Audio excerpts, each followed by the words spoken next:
Ya, Assalamualaikum warahmatullahi wabarakatuh. Perkenalkan, nama saya Muhammad Hafiz Fathur-Rahman, kelas 10 IPA 2, yang akan menjelaskan tentang materi siklus nitrogen.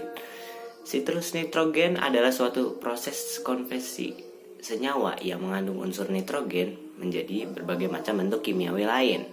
Transformasi ini dapat terjadi secara biologis maupun non-biologis.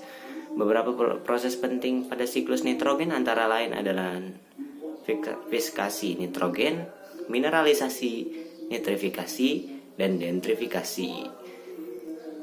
Fiskifikasi nitrogen yang lain terjadi karena proses geofisika yang terjadi seperti layaknya kilat. Ya, kilat ini memiliki peran penting dalam kehidupan.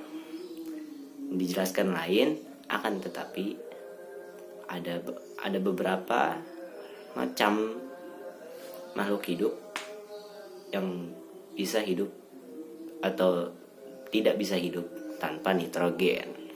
Akan tetapi hanya ada beberapa makhluk hidup yang bisa menyerap berbagai macam nitrogen tertentu.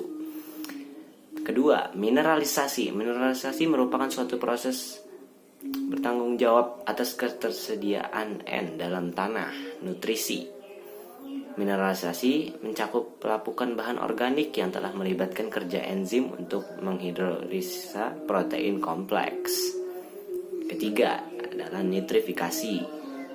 Nitrifikasi adalah suatu siklus nitrogen dalam air ataupun tanah yang lembab yang dilakukan oleh bakteri tertentu.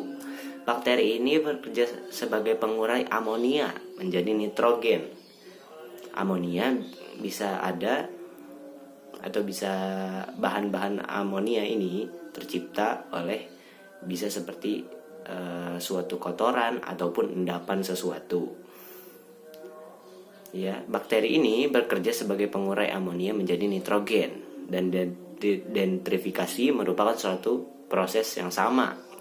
Proses denitrifikasi reduksi nitrat menjadi gas nitrogen. Nitrat NO3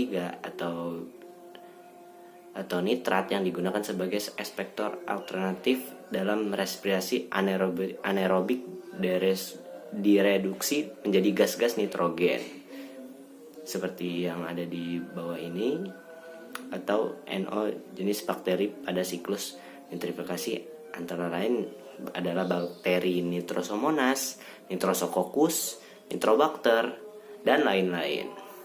Bakteri ini bekerja untuk mengurai amonia menjadi nitrit, kemudian menjadi nitrat, kemudian diurai kembali menjadi nitrat.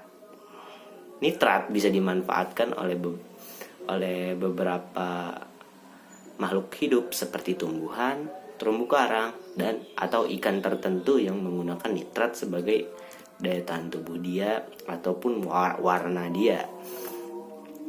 Hampir seluruh makhluk hidup mendapatkan senyawa nitrogen dari makhluk hidup lain, ya.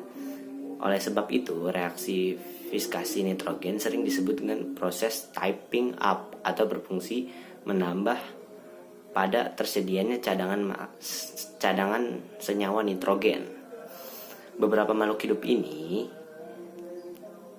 seperti vertebrata secara tidak langsung telah mengonsumsi nitrogen melalui asupan nutrisi dalam bentuk protein maupun asam nukleat.